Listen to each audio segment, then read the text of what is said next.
খুব সহজে ও অল্প সময়ে বাজার থেকে কেনা চালের গুঁড়ো দিয়ে ঝটপট বানিয়ে নিতে পারবেন ফোলা ফোলা ও একেবারে নরম চিতই পিঠে। নমস্কার, আমি নয়না আর আপনারা দেখছেন নয়নাস হোম।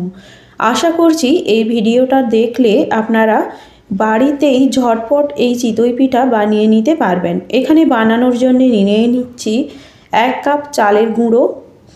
বিশেষ কিছু উপকরণ এর মধ্যে দিতে লাগে না, আর দিলাম 1 টেবিল চামচ পরিমাণের লবণ। শুকনো উপকরণ দুটোকে ভালো করে মিক্সড করে নিয়ে এখানে গরম জল দিয়ে ব্যাটারটা তৈরি করে নিচ্ছি। আর গরম জল দেওয়ার আগে এখানে দিয়ে দিলাম 2 টেবিল চামচ পরিমাণে নারকেল কোড়া।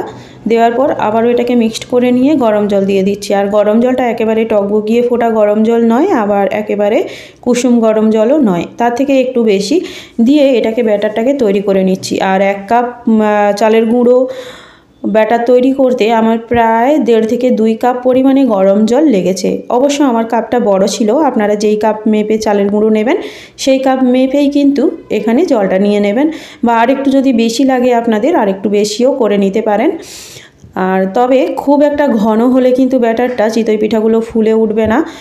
আর আমি এই প্রথমবার বানাচ্ছি, তাও কিন্তু আমার ভালো হয়েছে। আর একটা কথা, যে ভিডিওগুলো আমি দেখেছিলাম, আর এখানে কিন্তু আমি দিয়ে দিচ্ছি জল আর তেল, সাদা তেল মিশিয়ে একটা মিশ্রণ তৈরি করে তার ওপরে চিতই পিঠার ব্যাটারটা দিলাম আর ঢাকনা দিলাম। 2 থেকে 2.5 মিনিট পরে এটা ফুলে উঠবে। আর গ্যাসের ফ্লেম কিন্তু রাখতে হবে একেবারে হাই হিটে, মানে কড়া একেবারে তেতে উঠলে তখনই এটা ফুলবে। আর যখনই গ্যাসের ফ্লেম আপনি কমিয়ে দেবেন তখন কিন্তু চিতই পিঠেগুলো ফুলবে না।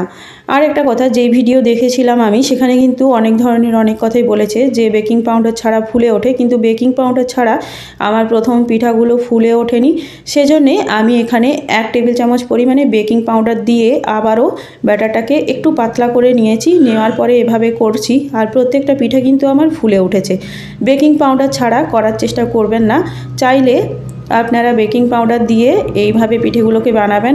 আর ব্যাটারটাকে মিডিয়াম রাখবেন, খুব বেশি পাতলা করবেন না আর খুব বেশি ঘন করবেন না, তাহলে দুটোতেই পিঠেগুলো তৈরি হবে না। আশা করছি আমার এই ইনফরমেশানগুলো আপনাদের ভালো লাগবে। আর যদিও চিতই পিঠা আমি এই প্রথমবার বানালাম, তবুও প্রত্যেকটা পিঠে কিন্তু আমার ফুলে উঠেছে।